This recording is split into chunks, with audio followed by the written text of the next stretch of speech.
الحمد لله رب العالمين والعاقبة للمتقين والصلاة والسلام على أشرف الأنبياء والمرسلين نبينا حبيبنا شفيعنا مولانا محمد المرتضى صلى الله عليه وعلى آله وأصحابه وأهل بيته ومن تبعهم بإحسان إلى يوم الدين أما بعد.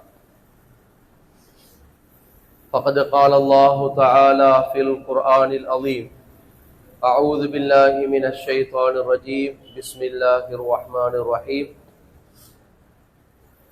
ولولا فضل الله عليكم ورحمته لكنتم من الخاسرين.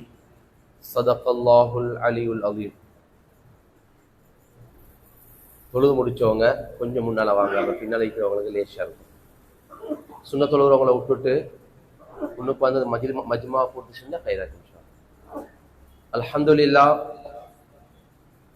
கண்ணியமான பேரன்பிற்கினிய பெருமக்களே, ஸ்ரீதேவிகளே, நல்லோர்களே, அல்லாஹு தஆலா முபாரக்கான ரமதானுடைய காலத்தின் 5வது நோன்பை நோற்கக்கூடிய பாக்கியத்தை வல்ல ரஹ்மான் எமக்கும் எம்மை சார்ந்த மக்களுக்கும் நசீபாக்கி இருக்கின்றான்.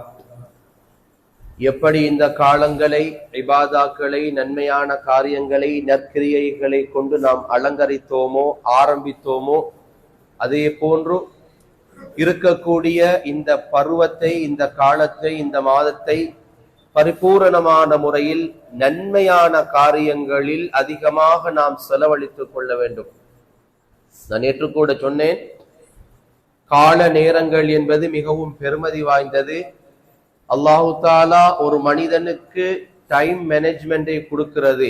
காலத்தை கொடுப்பது என்பது அவனால் தேர்வு செய்யப்பட்ட மக்களுக்குத்தான் அந்த பாக்கியம் கிடைக்கும். எனவே அந்த நேரத்தை, அந்த காலத்தை ஒரு மனிதன் மிகச் சரியான முறையில் திட்டமிடலோடு அவன் கழிக்கும் பொழுது அல்லாஹு தாலா அதன் வழியாக அவனுக்கு ரஹ்மத்தை செய்கின்றான், அவனுக்கு பரக்கத்தை செய்கின்றான், அவனுடைய தொழிலிலே அபிவிருத்தியை ஏற்படுத்துகின்றான், அவனுடைய வாழ்க்கையிலே சந்தோஷத்தை ஏற்படுத்துகின்றான் என்றெல்லாம் நாம் பார்த்திருக்கின்றோம். ஸ்ரீதேவிகளே, எனவே குறிப்பாக இந்த ரமதானுடைய காலம் பாக்கியங்களும் கிருபைகளும் அல்லாஹ்வினுடைய புறத்தில் இருந்து நிரப்பமாக கிடைக்க பெறக்கூடிய காலப்பருவம் தான் இது. அதனாலேதான் கண்மணியான ஸல்லல்லாஹு அலைஹி வஸல்லம் சொல்லி காட்டுவார்கள், அவ்வலுஹு ரஹ்மா வஅவ்ஸதுஹு மக்ஃபிரா வஆகிருஹு இத்கும் மினன் நார். ரமதானை 3 பங்குகளாக பிரித்தார்கள் ஸல்லல்லாஹு அலைஹி வஸல்லம். ஏனென்று சொன்னால், மனிதர்கள் அந்த ஒவ்வொரு காலப்பகுதியையும் சிறப்பான முறையில் ஆர்வத்தோடு, ஆசையோடு இபாதாக்கள் செய்ய வேண்டும் என்பதற்காகத்தான். முதலாவது பகுதி ரஹ்மத்தினுடைய 10 என்றார்கள் ஸல்லல்லாஹு அலைஹி வஸல்லம்.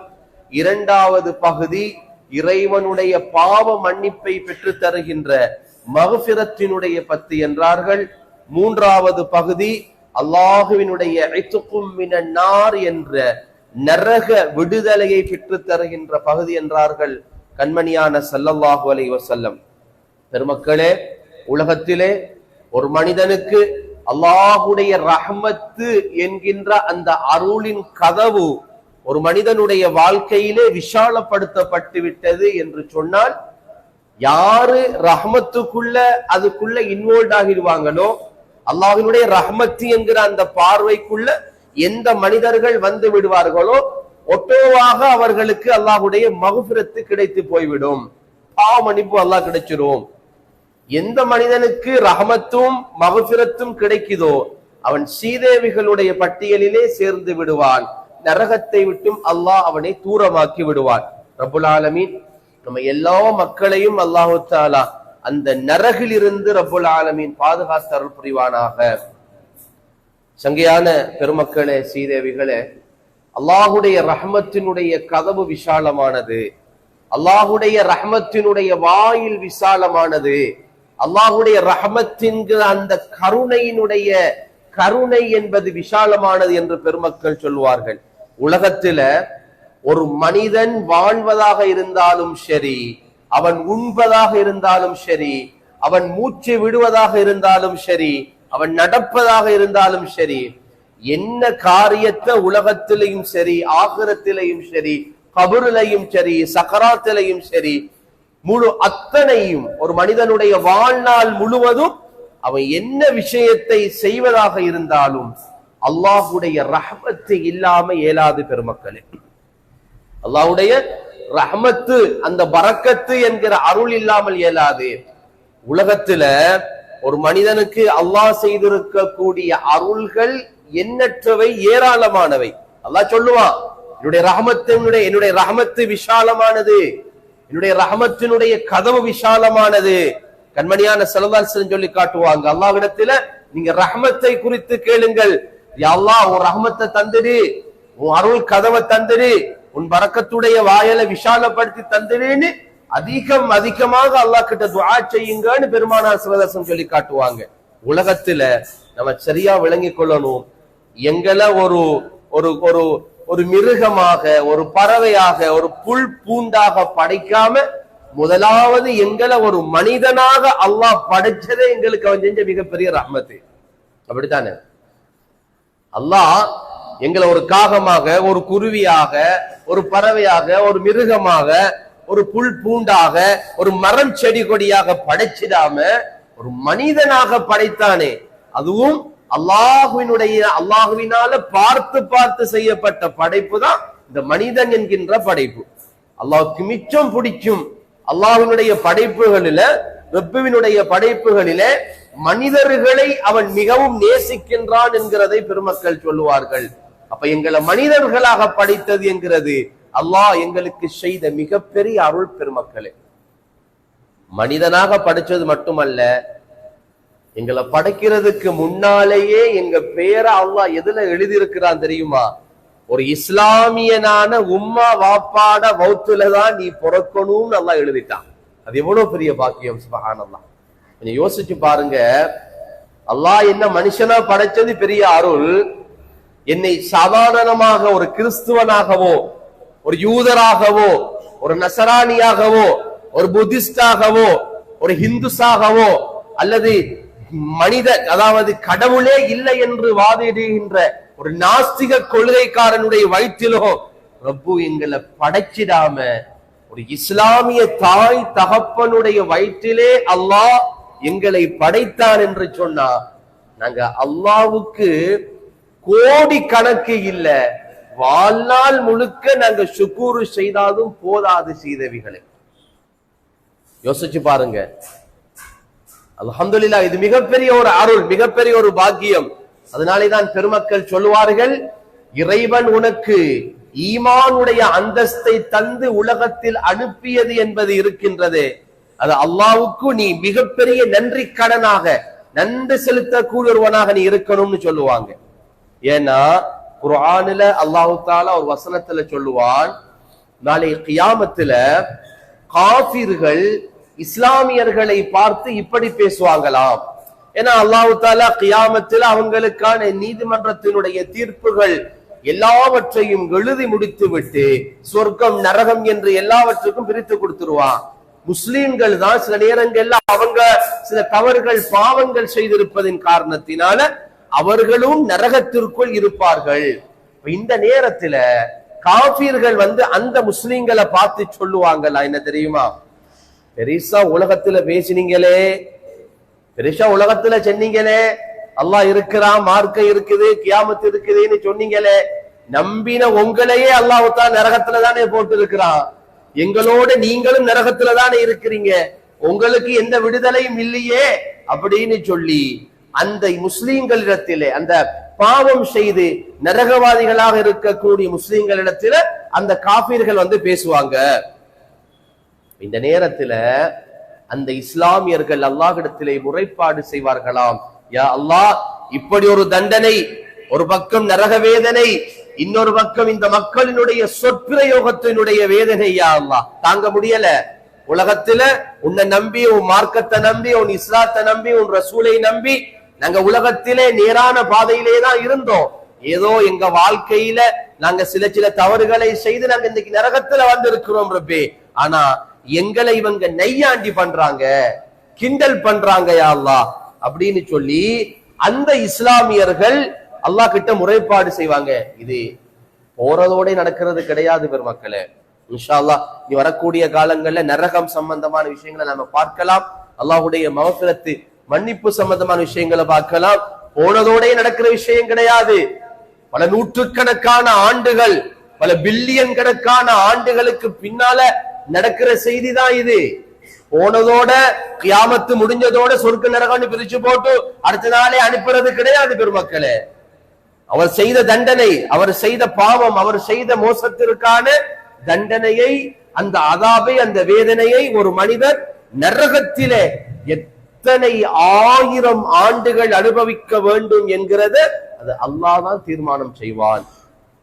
சொல்லுவாங்க நரகத்திலே ஒரு நாள், நரகத்திலே ஒரு நாள் என்பது உலகத்திலே 1000 நாட்களுக்கு சமனானது. சுப்ஹானல்லாஹ். உலகத்துல 1000 நாட்கள் வாழ்ற ஈக்குவல் தான் நரகத்துல ஒரு நாள். அப்படி ஒரு கணக்கை சொல்லுவார்கள். ஆனா கூட்டுவதும் குறைப்பதும் அது அல்லாஹ்வுடைய ஏற்பாடை பொறுத்தது. அங்க இப்படி சொல்ற நேரத்துல தான் அல்லாஹ் தஆலா அங்கு இருக்கக்கூடிய இஸ்லாமியர்களையும் மாவுல் ஹயாத் என்கின்ற நீரிலே குளிப்பாட்டி நரகத்திலிருந்து வெளியில எடுத்து மாவுல் ஹயாத் என்கிற ஜீவ நதியில் அவர்களை குளிப்பாட்டி சொர்க்கத்துக்குள்ள அவங்களை அனுப்புவான். அதுக்கு பின்னால நரகம் சீலிடப்படும், ஸ்டாம்ப் அடிச்சிருவான். சொர்க்கம் ஸ்டாம்ப் அடிக்கப்பட்டுரும். யாரும் வர இயலாது, யாரும் போகவும் இயலாது. நரகத்திலிருந்து சொர்க்கத்துக்கும் போக இயலாது, சொர்க்கத்திலிருந்து நரகத்துக்கும் வர இயலாது. அப்ப ஸ்டாம்ப் அடிச்சிருவான். இந்த நேரத்துல தான் நரகவாசிகள், அந்த காபீர்கள் சொல்லுவார்களாம், ருபமா ருபமா யவத்துல்லதீன கஃபரு லவ் கானூ முஸ்லிமீன். பேருக்காவது முஸ்லிமா இருந்திருக்க கூடாதா? புரியுதா? பேருக்காவது முஸ்லிமா, ஒரு இஸ்லாமியனா இருந்திருக்க கூடாதா? இபாதத்து செய்யனாலும் பரவாயில்ல, ஒரு இஸ்லாமியன் என்கின்ற அந்த பேருக்காவது, ஒரு ஈமானோடாவது இருந்திருக்க கூடாதா என்று சொல்லி அந்த நேரத்திலேதான் காபீர்கள் நரகத்தில் இருந்து யோசிப்பார்கள் என்று சொல்லி அல்லாஹு தஆலா குர்ஆனுடைய ஷரீஃபை இறக்கி வைப்பான். சீதேவிகளே, என்ன சொல்றோம் தெரியுமா? அல்லாஹ் எங்களை மனிதர்களாக படைத்தது அவன் எங்களுக்கு செய்த மிகப்பெரிய அருள். மனிதர்களிலும் எங்களை இஸ்லாமியர்களாக ஒரு உம்மா வாப்பாவினுடைய வயிற்றுல எங்களை படைக்க வச்சான். அவங்கள வயிற்றுல எங்களை பிறக்க வச்சானே, அது ரப்புக்கு அவன் செய்த மிகப்பெரிய ரஹ்மத்து. அதிலையும் விசேடமாக எத்தனையோ உம்மத்துமார்கள் இந்த உலகத்தில் வந்து சென்றிருக்கின்றார்கள். ஆதம் அலைஹிஸ்ஸலாம் தொட்டு மூசா அலைஹிஸ்ஸலாத்தினுடைய உம்மத்துமார்கள், ஈசா அலைஹிஸ்ஸலாத்தினுடைய உம்மத்துமார்கள், சையதுனா இப்ராஹிம் அலைஹிஸ்ஸலாத்தினுடைய உம்மத்துமார்கள் என்று எத்தனையோ நபிமார்களுடைய உம்மத்துமார்களின் பட்டியலிலே எங்களை எங்கள் கண்மணியான ஹபீபு ஸல்லல்லாஹு அலைஹி வஸல்லத்தினுடைய உம்மத்தாக படைத்தானே பாருங்க. நாங்க ஒவ்வொன்னையும் நினைச்சு நினைச்சு அல்லாஹ்வை புகழணும் பெருமக்களே. ஒன்னு நான் நினைச்சு நாங்க புகழணும். மனுஷனா படைச்சதுக்கு எக்ஸ்ட்ரா சுக்ரு, எங்களை ஈமானோட படைச்சதுக்கு எக்ஸ்ட்ரா சுக்ரு, பெருமானாருடைய உம்மத்தாக படைச்சதுக்கு எக்ஸ்ட்ரா சுக்ரு. கடைசியில் படைக்கப்பட்ட இந்த உம்மத்து நாளை மறுமையில சொர்க்கத்துல முதலாவது எங்க காலுதான் படுவோம். அது மட்டுமா? சுப்ஹானல்லாஹ். எங்களுக்காக ஷஃபாஅத்தை குபுரா என்கின்ற அந்த பிரம்மாண்டமான ஷஃபாஅத்தை மகாமே மஹமூதாவிலே கண்மணியான ஸல்லல்லாஹு அலைஹி வஸல்லம் எங்களுக்காக வேண்டி சிபாரிசு செய்வார்களே, பரிந்துரை செய்வார்களே. தேசிப்பட்ட அருளாங்க அது, தேசிப்பட்ட அருளா அது. அப்ப என்ன செஞ்சாலும் என்னுடைய உம்மத்துமார்களில் இருந்து ரப்பே, என் உம்மத்துமார்களில் இருந்து ஒருவர் கூட நரகத்தில் இருக்கின்ற வரையிலும் என்னால் சொர்க்கத்திற்குள் நுழைய முடியாது என்று கண்மணியான ஸல்லல்லாஹு அலைஹி வஸல்லம் ஒட்டுமொத்த ஹபீபுடைய உம்மத்துமார்களையும் சொர்க்கத்துக்கு எடுத்ததின் பின்னாலேதான் அவங்க சொர்க்கத்துக்கு போவாங்கன்னு வருகிறது. அப்ப எவ்வளவு பெரிய அருள்! அல்லாஹ் இந்த ரஹ்மத்தை, இந்த அருளை, இந்த கிருபைகளை செய்திருக்கின்றான். பெருமக்களே, நம்ம ஒவ்வொன்னா நினைக்கணும். அல்லாஹ் நமக்கு செஞ்ச அருள், நமக்கு செஞ்ச ரஹ்மத்து, நமக்கு செஞ்ச பரக்கத்து, உலகத்தில் அவன் எங்களுக்கு தருகின்ற அருளின் கதவுகள், அல்லாஹ் எங்களுக்கு செய்த பரக்கத்தினுடைய கதவுகளை ஒவ்வொன்றாக நாம் நினைத்து பார்க்க வேண்டும் என்று பெருமக்கள் சாலிஹீன்கள் எங்களுக்கு மிக சிறப்பான முறையில் சொல்லி காட்டுவார்கள். அல்லாஹ்வுடைய ரஹ்மத்தினுடைய அந்த நிரப்பம் விசாலமானது. அதனாலதான் கண்மணியான ஸல்லல்லாஹு அலைஹி வஸல்லம் சொல்லுவாங்க, அல்லாஹ்விடத்தில் அதிகமாக ரஹ்மத்தை கேளுங்கள். ஒரு மனிதன் உலகத்துல நன்மை செய்யறான், தொழுகிறான், நோம்பு பிடிக்கிறான், இபாதத்து செய்யறான், ஹஜ்ஜி செய்யறான், ஜகாத்து கொடுக்கிறான், சதகா கொடுக்கிறான், நன்மையான காரியங்களை நீங்க நிறைவாக செய்றீங்க. நல்லா புரிஞ்சு கொள்ளணும், அந்த நன்மையினால் எனக்கு சொர்க்கம் கிடைக்காது, அல்லாஹ்வுடைய ரஹ்மத்தினால் தான் எனக்கு சொர்க்கம் கிடைக்கும். அப்ப ஏன் நன்மை செய்யறது? ஏன் நன்மை செய்யறது சொல்லுவோமா இல்லையா? நன்மையினால் அல்லாஹ்வுடைய சொர்க்கம் கிடைக்காது. சீதேவிகளே, நீங்க நல்லா விளங்கிக் கொள்ளுங்க. நான் தொழுகிறதால எனக்கு அல்லாஹ் சொர்க்கத்தை தந்துட மாட்டான், நோம்பு பிடிக்கிறதால அல்லாஹ் சொர்க்கத்தை தந்துட மாட்டான். ரஹ்மத்து தான் கிடைக்கும். அவர் ரஹ்மத்தால தான் சொர்க்கம் போகலாம், அவர் ரஹ்மத்தால தான் நரகத்தை விட்டு பாதுகாப்பு பெறலாம். சஹாபாக்களோடு கண்மணியான ஸல்லல்லாஹு அலைஹி வஸல்லம் பேசிக் கொண்டிருக்கும் பொழுது சஹாபாக்களை பார்த்து நாயகங்கள் சொல்லுவாங்க, அல்லாஹ்விட்ட ரஹ்மத்தை நிறைய கேளுங்க, அந்த ரஹ்மத்தினாலதான் நீங்க சொர்க்கம் போகலாம், இந்த ரஹ்மத்தினாலதான் நீங்க சொர்க்கம் போகலாம். சஹாபாக்கள் கேட்பார்கள், ஹபீபே யா ரசூலல்லாஹ், நீங்களுமா யா ரசூலல்லாஹ், நீங்களுமா நாயகமே? ஆமா, எனக்கும் அல்லாஹ்வுடைய ரஹ்மத்து இருந்தாலே தவிர என்றார்கள் கண்மணியான ஸல்லல்லாஹு அலைஹி வஸல்லம். சொன்னா ரஹ்மத்துல் லில் ஆலமீனே அவங்கதானே பெருமக்களே, ரஹ்மத்துல் லில் ஆலமீனே ஹபீபு தானே, ஸல்லல்லாஹு அலைஹி வஸல்லம் தானே.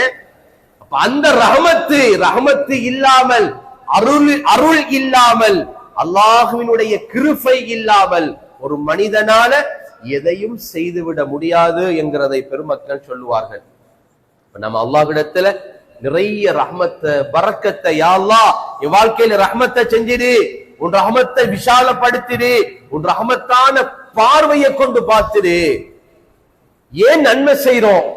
ஏன் நன்மை செய்யறோம்னா சொர்க்கத்துல போயிட்டு சுவண்டியா வாழ்றதுக்கு. புரியுதா? சொர்க்கத்துல போயிட்டு பிச்சைக்காரனா வாழ்ந்துடக்கூடாது. ஏன்னா இங்க நீங்க நன்மை செஞ்சாதான் சொர்க்கத்துல போயிட்டு சந்தோஷமா வாழ இயலும், சொர்க்கம் கிடைக்கும் அல்லாஹ்வுடைய ரஹ்மத்தால். சொர்க்கத்தில் நீங்கள் சந்தோஷமாக வாழ வேண்டும் என்னா இந்த உலகத்துல நீ அமல் செஞ்சிருக்கணும். பெருமக்கள், சூஃபியாக்கள், சாலிஹீன்கள் சொல்லுவார்கள், உலகத்துல சொர்க்கவாசிகளுக்கு வார கவலை மாதிரி வேற யாருக்கும் கவலை இல்லைன்னு சொல்லுவாங்க. நீங்க நல்லா விளங்கிக்குங்க. என்னப்பா சொர்க்கத்துக்கு போய்த்தும் கவலையா? சொர்க்கத்துக்கு போய்த்தும் கவலையா? ஆமா, சொர்க்கத்துக்கு போய்த்து தான் கவலை வரும். எப்படி கவலை தெரியுமா? ஹதீஸ்களிலே நீங்கள் பார்க்கலாம், சொர்க்கவாதிகள் கவலைப்படுவார்களாம். எப்படி தெரியுமா? அநியாயமாக உலகத்துல ஒரு நிமிஷத்தை வீணாக்கிட்டேனே, ஒரு செகண்ட் வீணாக்கிட்டேனே, அந்த நேரத்துக்கு ஒரு சுப்ஹானல்லாஹ் சொல்லி இருக்கலாமே, அந்த நேரத்துக்கு ஒரு சூரத்துல் ஃபாத்திஹா ஓதி இருக்கலாமே, அந்த நேரத்துக்கு ஒரு திக்ர செஞ்சிருக்கலாமே, அந்த நேரத்துக்கு ஒரு ஸலவாத் ஓதி இருக்கலாமே, ஒரு 1 மினிட் 1 செகண்ட் மிஸ் பண்ணிட்டேனேன்னு அழுவாங்களாம். அதான் சொர்க்கவாசிகளுக்கு கிடைக்கிற மிகப்பெரிய கவலை என்பார்கள். ஏன்னா சொர்க்கத்திலே ஒரு அமலை கொண்டுதான் அத்தனையும் தீர்மானிக்கப்படும். தரஜா உயரும், அந்தஸ்து உயரும். உலகத்துல அவர் இபாதத்து செஞ்சிருப்பாரு, சொர்க்கத்துல கொஞ்சம் கூடின தரஜாவுல அவர் இருப்பாரு. எப்படின்னு பார்த்தா இவரை விட ஒரு 10 தஸ்பீஹ அவரு கூட செஞ்சிருப்பாரு. புரியுதா? இவரை விட ஒரு 10 தஸ்பீஹ கூட செஞ்சிருப்பாரு. பெருமக்கள் சாலிஹீன்கள் எப்படி சொல்வார்கள் தெரியுமா? ஒரு மனிதனுக்கு கவலை வருமாம் சொர்க்கத்திலே. எப்படி கவலை என்று சொன்னால், அதாவது ஒரு மனிதன் நலவை இன்னொருத்தனுக்கு சொல்லி கொடுத்திருப்பான். இப்போ தஸ்பீஹ் செய்யுங்க, ஒரு திக்ர் செய்யுங்கன்னு ஒரு நலவை சொல்லி கொடுத்திருப்பாரு. இந்த நலவை சொல்லி கொடுத்த மனிதரை செஞ்சிருக்க மாட்டாரு, கேட்டவரை செஞ்சிருப்பாரு. இவரை விட அவரு சொர்க்கத்துல தரஜாவுல உயர்வா இருப்பாரு. சொர்க்கத்துல அமல வச்சுத்தான் எல்லா தரஜாக்களும் உயர்த்தப்படும். ஆக சீதேவிகளே, பெருமக்களே, எனவே அங்கு நாம செல்லணும்னு சொன்னா இங்க இருக்கக்கூடிய பூமியில் இருக்கக்கூடிய காலங்களில் ஒரு நிமிடத்தையும் நாம் வீணடித்து விடக் கூடாது. அதைத்தான் நான் நேத்து கூட சொன்னேன். ஒரு தூர பயணம் போறீங்களா, பரவாயில்ல போங்க, கால் தானே நடக்குது, வாய சும்மா வச்சுக்க தேவையில்ல, சலவாத்த ஓதி ஓதி போங்க, குல் சூறாக்களை ஓதி ஓதி போங்க, களிமாக்களை ஓதி ஓதி போங்க, சும்மா இருக்க தேவையில்ல. ஆபீஸ்ல ஒர்க் பண்றீங்களா, பரவாயில்ல, நீங்க ஒர்க் பண்ணுங்க, ஒர்க் பண்ற நேரம் ஒரு திக்ர் மெஷினை கையில வச்சுக்குங்க, சலவாத்த ஓதுங்க.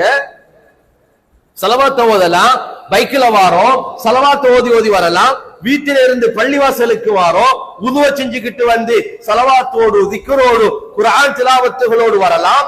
அப்ப இருக்கக்கூடிய இந்த நேர காலத்தின் ஆப்பர்ச்சுனிட்டிகளை நாம் மிகச் சரியாக பயன்படுத்திக் கொள்ள வேண்டும். பெருமக்களே, வீட்டில இருக்கக்கூடிய பெண்களுக்கு நாங்க சொல்லலாம், அவங்க வேலை செய்யற நேரத்துல அவங்க இபாதத்தோட வேலை செய்யலாம், திக்ரோடு சலவாத்துகளை சொல்லி சொல்லி வேலை செய்யும் பொழுது வேலையும் செஞ்ச மாதிரி இருக்கும், இபாதத்தும் நடந்த மாதிரி இருக்கும். அப்ப ஒரு கல்ல ரெண்டு மாங்கான்னு சொல்லுவாங்க. அருமையான சீதேவிகளே, பெருமக்களே, அப்ப ரஹ்மத்தினுடைய பரக்கத்தை, அல்லாஹுடைய ரஹ்மத்து அந்த கதவுகள் அது விசாலமானது, நிரப்பமானது. அல்லாஹுடைய நிஅமத்து ரஹ்மத்தினுடைய பரக்கத்துகளை நம்ம அதிகமாக அல்லாஹ்கிட்ட கேட்டுக்கிட்டே இருக்கணும்னு பெருமக்கள் சொல்வார்கள். சமகாலத்துல இரண்டு நண்பர்கள் இருந்தார்கள். அந்த ரெண்டு நண்பர்கள்ல ஒருத்தர் பெரிய வணக்கசாலி, ஒரு ஆபிது, ஒரு வணக்கசாலி, ஆனா ஆபிது, ஆலிம் அல்ல, ஒரு ஆபிது வணக்கசாலி. இன்னொரு நண்பர் வந்து பாவம் செய்யக்கூடிய ஒரு பாசிக்காக, ஒரு பாவியாக இருக்கிறாரு. இப்ப இந்த நண்பர், இந்த ஃப்ரெண்ட்ஷிப் தானே, ரெண்டு பேரும் ஃப்ரெண்ட்ஷிப் தானே. அப்ப இந்த நன்மை செய்யறவர், இந்த ஆபிதா இருக்கிறவரு, இவரை கடந்து போற நேரம் எல்லாம் அவரை பார்த்து சொல்லுவாராம், ஏய் இந்த பாவத்தை விட்டுட்டு கொஞ்சம் தொலை போடா பள்ளிக்கு, நல்ல விஷயம்தான், பாவத்தை விட்டுடு, இந்த பாவம் இது, இந்த பாவத்தை செய்யாத, இது மோசமான விஷயம், இதை செய்யாத, வா அல்லாஹ்வின் பக்கம் வந்துடு, பள்ளிக்கு தொலை போ, நன்மையான காரியத்துக்கு போ, நல்ல விஷயங்களுக்கு போ அப்படின்னு சொல்லி இவருடைய ஃப்ரெண்ட இவரை அழைப்பாரு. இப்ப இப்படியே என்ன செய்யுது, கொஞ்ச காலம் கடக்குது. கொஞ்ச காலம் கடந்து போற நேரத்துல ஒரு சந்தர்ப்பத்துல ஒரு பெரிய ஒரு தவறை இவருடைய ஃப்ரெண்ட் செஞ்சுக்கிட்டு இருக்கிறாரு. இந்த ஆபிதும் அப்படியே கடந்து போறாரு. போற நேரத்துல இவர் என்ன சொல்றாருன்னா, கொஞ்சம் வா வந்து இதெல்லாம் விட்டுடு, இது ஒரு பாவமான காரியம், நன்மையை ஏவி தீமையை தடுப்பது என்கிறது ஒரு இஸ்லாமியனுடைய ஒரு மிகப்பெரிய ஒரு தாவா, அது ஒரு மிகப்பெரிய ஒரு தாவா. அது நன்மையை ஏவுறது, தீமையை தடுக்கிறது. ஒரு தீமையான விஷயத்தை நாங்க பாக்குறோமா, அதை தடுக்கிறது, அதுக்கு துணை போகாம இருக்கிறது, அது வேண்டாம் என்று தடுக்கிறது. ஒன்று கையால் முடியுமாக இருந்தால் தடுக்க வேண்டும், அல்லது நாவால் முடியுமாக இருந்தால் தடுக்கணும். கையாலையும் நாவாலையும் முடியலையா, மனதால வெறுத்துட்டு ஒதுக்கிட்டு போயிடணும். அப்ப அவன் கூட்டாளிட்ட சொல்றாரு என்னன்னா, இது பாவம், இந்த பாவத்தின் பக்கம் இருக்காது, நீ வந்துடுன்னு சொல்றாரு. அந்த கூட்டாளி என்ன செய்யறாரு, உன் வேலையை பார்த்துட்டு நீ போ, நீ தானே பள்ளிக்கு போறாய், நீ தானே இபாதத்தை செய்ய போறாய், நீ வைத்து தொழு, என்னை ஏன் கூப்பிடுறாய், எனக்கு உனக்கு சம்பந்தம் இல்லை, நான் கூட்டாளி தான், ஆனா உன் வேலை என்னமோ நீ அதை செய் அப்படின்னு சொல்லி இவருக்கு கொஞ்சம் காரசாரமா பேசிடுறாரு. இவருக்கு கொஞ்சம் மனசுக்கு ஒரு கவலை வருகுது. இவர் என்ன செய்யறாரு, என்ன சொல்றாருன்னா, அந்த கூட்டாளியை பார்த்து சொல்றாரு, வல்லாஹி அல்லாஹு மீது ஆணையாக உனக்கு அல்லாஹ்வுடைய ரஹ்மத்தே இருக்காது, உனக்கு அல்லாஹ்வுடைய ரஹ்மத்தே கிடைக்காது, நீ இப்படியே நாசமா போ, நீ இப்படியே நாசமா போன்னு சொல்லிட்டு இவர் பேசிடுறாரு. இவங்க ரெண்டு பேரும் என்ன செய்யறாங்க, இது ஒரே ஒரு வேர்டு தான், இதை சொல்லிட்டு போயிடுறாங்க. போனதுக்கு பின்னால் கொஞ்ச காலம் கழித்து இவர்கள் ரெண்டு பேரும் மௌத்தாகிறாங்க. மௌத்தாகினால் இந்த இரண்டு பேர்களையும் அல்லாஹு தஆலா கேள்விகளுக்காக எழுப்புகின்றான். பாருங்க அல்லாஹ்வுடைய தீர்மானம் எப்படிங்கிறத பாருங்க பெருமக்களே. அல்லாஹ் ரெண்டு பேரையும் கியாமத்துல எழுப்புறான். எழுப்பி அந்த ஆபிதிடத்திலும் இந்த ஃபாசிக்கிடத்திலும் கேள்வி நடக்குது. ஆபிதிடத்துல கேட்கிறான், நீ என்ன இவருக்கு சொன்னாய்? அவர் சொல்றாரு, யா அல்லாஹ், உன் பக்கம், உன்னுடைய இபாதத்து பக்கம் இவன் பாவம் செஞ்சுக்கிட்டு இருந்தா, இவனை நன்மையான காரியத்தின் பக்கம் வான்னு இவனை கூப்பிட்டு யா அல்லாஹ்ன்னு அந்த ஆபிது சொல்றாரு. அப்ப அல்லாஹ் கேட்கிறான், வேறு என்ன சொன்னாய், வேறு என்ன சொன்னாய்? யா அல்லாஹ், நான் இப்படி ஒரு வார்த்தையை சொன்னேன், என்னன்னா அல்லாஹ்வுடைய ரஹ்மத்தே உனக்கு கிடைக்காது, நீ இப்படியே நாசமா போறதுதான் அப்படின்னு சொன்ன யா அல்லாஹ்ன்னு சொன்னதோடதான் அல்லாஹ் தஆலா அந்த ஆபிதிடத்திலே கேட்பானாம், என் ரஹ்மத்தை குறித்து பேசுவதற்கான தகுதியை தந்தது உனக்கு யாரு? உனக்கு என்ன ரைட்ஸ் இருக்கு? என் ரஹ்மத்தை பத்தி உனக்கு தெரியுமா? நான் யாரு என்கிறது உனக்கு தெரியுமா? என் ரஹ்மத்தை பற்றி விசாலப்படுத்தி என் ரஹ்மத்தை நீ குறை கண்டு ஏன் ரஹ்மத்தை பத்தி மோசமாக பேசுறதுக்கு நீ யாரு அப்படின்னு சொல்லிட்டு அல்லாஹ் ஒரு பெரிய தீர்ப்பை எழுதுவானாம். பெருமக்களே, என்ன எழுதுவானாம் தெரியுமா? காலம் முழுவதும் கண் விழித்து இபாதத்து வணக்க வழிபாடு செய்த அந்த ஆபிதுடைய நன்மை எல்லாத்தையும் அப்படியே எடுத்து இந்த பாசிக்கு கொடுப்பானா. இந்த சொன்ன ஒரு வார்த்தைக்காக அவன் சொன்னானே, உலகத்துல உனக்கு அல்லாஹ்வுடைய ரஹ்மத்தே கிடைக்காதுன்னு சொன்னானே, என் ரஹ்மத்து என்ன என்கிறத இப்ப உனக்கு நான் காட்டுறேன் பாரு. இதுதான் ஏன் ரஹ்மத்து, இப்படித்தான் நான் இருப்பேன்னு சொல்லி அவனுடைய எல்லா நன்மைகளையும் இந்த பாசிக்கு கொடுத்தான்.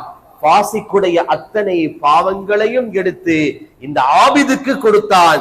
சொர்க்கம் தீர்மானிக்கப்பட்டவர் நரகவாதியானார், நரகம் தீர்மானிக்கப்பட்டவர் சொர்க்கவாதியானார் என்று பெருமானார் ஸல்லல்லாஹு அலைஹி வஸல்லம் இந்த சம்பவத்தை சொல்லி காட்டுவார்கள். அருமையான சீதேவிகளே, பாக்கியமான நல்லோர்களே, அல்லாஹ்வுடைய ரஹ்மத்திலே நாம் நிராசை அடைந்து விடக்கூடாது. அல்லாஹ்வுடைய ரஹ்மத்திலே நாம் ஒரு நாளும் நிராசை அடைந்து அதை விட்டும் விலகிவிடக் கூடாது. நல்ல காரியங்களுக்கு நாம கூப்பிடுறதே ஒரு முஸ்லிமினுடைய கடமை. ஆனா என்ன செய்யணும்னா ஒரு மோசமான வார்த்தை பிரயோகங்களை கொண்டு நாங்க அவங்களை அழைக்க கூடாது. அதே மாதிரிக்கு நல்லா விளங்கிக் கொள்ளணும், இபிலீஸ் இருக்கிறானே, ஷைத்தான் இருக்கிறானே, நிறைய வேலைகளை செய்வான், நிறைய வேலைகளை செய்வான். ஒரு இபாதத்தா ஒரு பாவிய கெடுக்கிறது சிம்பிள். ஒரு பாவி கிட்ட வாரதை விட இபாதத்தாலியாக ஒரு ஆபிதாக இருக்கிறாரு பாருங்க, அவரை கெடுக்கிறதுக்கு நிறைய ட்ரை பண்ணுவான் ஷைத்தான். என்ன போடுவான் தெரியுமா? நீ யாரு, நீ யாரு? நோம்பு முழுக்க உனக்கு தஹஜ்ஜத் மிஸ் ஆவிச்சா, ஒரு சுன்னத்தை மிஸ் ஆக்கினியா, ஒரு ஃபர்ல மிஸ் பண்ணினியா, ஒரு குர்ஆன ஓதாம விட்டியா, நீ யாருடா, நீ யாரு? நீ சொல்றதுல என்ன தவறு இருக்கு? போயிட்டு செல்லு. கிபரை ஏற்படுத்துவான், உஜுபை ஏற்படுத்துவான், பெருமையை ஏற்படுத்துவான். இதான் அவனுக்கு தேவை, இதுதான் அவனுக்கு தேவை. நம்ம நல்லா விளங்கிக் கொள்ளணும். இபாதத்து செய்யறது ஒன்றும் பெரிய விஷயம் கிடையாது பெருமக்களே. செய்த இபாதத்தை சரியா பாதுகாத்துக்கணும், சரியா பாதுகாத்துக்கணும். நான் பெரிய இபாதத்தாளி, நான் வணக்கசாலி, நான் 30 நாள் தராவீஹ மிஸ் பண்ணல, நான் 30 நாள் தஹஜ்ஜத்தை மிஸ் பண்ணல, நான் 30 நாள் துஹாவை மிஸ் பண்ணல, இமான் ஜமாத்தோட முன்சஃப்ல வந்து நான் இருந்துருவேன்னு அந்த நினைப்பு கல்புல வந்துச்சு, அவர் முடிஞ்சார். அந்த நினைப்பு கல்புல வந்துச்சு, அவர் முடிஞ்சாரு. பக்கத்துல உள்ளவனை பார்த்து, இவர் இன்னைக்கு தானே வந்திருக்கிறாரு பள்ளிக்கு, நான் அப்படியே வந்துட்டேன் அப்படின்னு நினைச்சிட்டீங்க, உங்க நன்மையெல்லாம் தூக்கி அல்லாஹ் அங்க கொடுத்துருவா. அங்க உள்ள பாவம் எல்லாம் இங்க ஆட்டோமேட்டிக்கா வந்துடும். அல்லாஹ் பாதுகாக்கணும். அதனாலதான் பெருமக்கள் சொல்வார்கள், அல்லாஹ்வுடைய ரஹ்மத்துல நாங்க ஒரு நாளும் நீ பெரியவன், நீ சிறியவன், நீ அப்படியானவன், நீ இப்படியானவன், நான் பெரிய இபாதத்தாளி, நான் பெரிய வணக்கசாலினே, அந்த தற்பெருமையை கல்வில் நாம எடுப்போமாக இருந்தால் ஒரு நாளும் அதுல இருந்து நாம தப்பிக்கிறது ரொம்ப கஷ்டம், ரொம்ப கஷ்டம். அதனால இவைகளை நாம சரியாக விளங்கிக் கொள்ளணும். பெருமானார் ஸல்லல்லாஹு அலைஹி வஸல்லம் சொல்லுவார்கள், அல்லாஹு தஆலா சில மக்கள்களை அவர்கள் அல்லாஹ்விடத்திலே எப்படி சொல்றாங்கன்னா, அல்லாஹ்விடத்திலே அவர்கள் செல்வத்தை கேட்டுக்கொண்டிருக்கிறார்கள். யா அல்லாஹ் செல்வத்தை தந்திரு, நல்ல வாசியை தந்திரு, நல்ல பொருளாதாரத்தை தந்திருன்னு என்கிட்ட துஆ செய்றான். அவனை நான் செல்வமாக ஆகாம தடுக்கிறேன், பணத்தை கொடுக்காம அவனை கொஞ்சம் பெக்கப் பண்ணிக்கிட்டே இருக்கிறேன். ஏன் தெரியுமா? ஏன் தெரியுமா? அவனுக்கு உஜுபு வந்துடும், தற்பெருமை வந்துடும். நான் காசை கொடுத்துட்டேன், நான் என்ன மறந்துடுவான். இது ஹதீஸ், ஒரு நீண்ட ஹதீஸ். இது காசை கொடுத்துட்டா அவன் என்ன மறந்துடுவான். நோயாளியா இருக்கிறான், நோயிலிருந்து சுகப்படுத்தியா அல்லாஹ் என்ன சுகமாக்கி ஆஃபியத்தை தான், ஆரோக்கியத்தை தான்னு என்கிட்ட அவன் அடியான் கேட்டுக்கிட்டே இருக்கிறான். அவனை நோயாளியாக நான் வச்சுக்கிட்டே இருக்கிறேன். அவனை நான் தடை செய்து கொண்டிருக்கின்றேன். ஏன் தடை செய்யறேன் தெரியுமா? அவனுக்கு நான் ஆரோக்கியத்தை கொடுத்துட்டேன்னு சொன்னா அவன் என்ன மறந்து உஜுபாலியாக, தற்பெருமையாளியாக, பிரவுடு பிடிச்சவனாக மாறிடுவான். அல்லாஹ் சொல்றான் பெருமக்களே. அதனால அல்லாஹ்வுடைய ரஹ்மத்தினுடைய நிரப்பங்கள் அதிகமாக பொங்கி வழியக்கூடிய இந்த காலம் இன்ஷா அல்லாஹ் வரக்கூடிய ஒவ்வொரு நாட்களும் ஒவ்வொரு விதமான தலைப்புகளோடு ரஹ்மத் என்றால் என்ன, அது எப்படி இருக்கும், ரஹ்மத்தோடு எவைகள் எல்லாம் இணையப்பட்டிருக்கும், எதை கொண்டு ரஹ்மத்து கிடைக்கும், எதன் வழியாக ரஹ்மத்தை அல்லாஹ் தடை செய்வான், பெற்றோர்களின் வழியாக ரஹ்மத்து கிடைக்கும், குழந்தைகளின் வழியாக ரஹ்மத்து கிடைக்கும், பெண் குழந்தைகளின் வழியாக ரஹ்மத்து கிடைக்கும், உறவினர்கள் வழியாக ரஹ்மத்து கிடைக்கும் என்று நிறைவாக நிரப்பமாக நிறைய விஷயங்கள் இருக்குது. இன்ஷா அல்லாஹ் ஒவ்வொரு நாளையிலும் அது சம்பந்தமான விடயங்களை நாம் பார்க்க இருக்கின்றோம். எனவே அல்லாஹ்வுடைய ரஹ்மத்தை, கிருபையை, மக்ஃபிரத்தை, இத்கு மினன் நாரை பெற்றுக்கொண்ட ஸ்ரீதேவிகள், சாலிஹீன்கள், நல்லோர்கள் பட்டியலிலே வல்ல ரஹ்மான் எம்மையும் எம் பெற்றோர்களையும் எம் குடும்ப உறவுகளையும் எம் உற்றார்கள், பெற்றார்கள், நண்பர்கள், மனைவி, மக்கள் அத்தனை பேரையும் வல்ல ரஹ்மான் ஆக்கி அருள் புரிவானாக. யா ரப்பல் ஆலமீனே, எங்களுடைய தவறுகள், பாவங்கள், குற்றம், குறைகள் அத்தனையும் மன்னித்து மறைத்து அருள் புரிவாயாக. யா அல்லாஹ், இந்த கண்ணியமான முபாரக்கான மாதத்திலே ரஹ்மானே, உன்னுடைய ரஹ்மத்தினுடைய கதவுகள் விஷாலமாக திறக்கப்பட்டிருக்கக்கூடிய இந்த காலத்திலே யா அல்லாஹ், ஆரம்பமான பத்திலே ரப்பே உன்னுடைய ரஹ்மத்தை நாங்கள் அதிகமாக ஆதரவு வைக்கிறோம் ரஹ்மானே. எனவே உன் ரஹ்மத்தை எங்களுக்கும், எங்கள் பெற்றோர்களுக்கும், எங்கள் குடும்ப உறவுகளுக்கும், எங்கள் உற்றார் உறவினர்கள், நண்பர்கள், மனைவி, மக்கள், எம் துஆவுக்காக வேண்டிக் கொண்ட மக்கள், நாம் யார் யாருக்கெல்லாம் துஆ செய்ய கடமைப்பட்டுள்ளோமோ அத்தனை மக்களுக்கும் கொடுத்தருள் புரிவாயாக. யா அல்லாஹ், இம்மையிலும் உன் ரஹ்மத்தை தருவாயாக, சக்கராத்திலும் உன் ரஹ்மத்தை தருவாயாக, கபூரிலும் உன் ரஹ்மத்தை தருவாயாக, நாளை மஹ்ஷரிலும் உன் ரஹ்மத்தை தருவாயாக. ரப்பே, உன் ரஹ்மத்தை கொண்டு எங்களை சொர்க்கம் நுழைய செய்வாயாக. வாஹிரு தஅவானா அனில் ஹம்துலில்லாஹி ரப்பில் ஆலமீன். அஸ்ஸலாமு அலைக்கும் வரஹ்மத்துல்லாஹி வபரகாத்துஹு.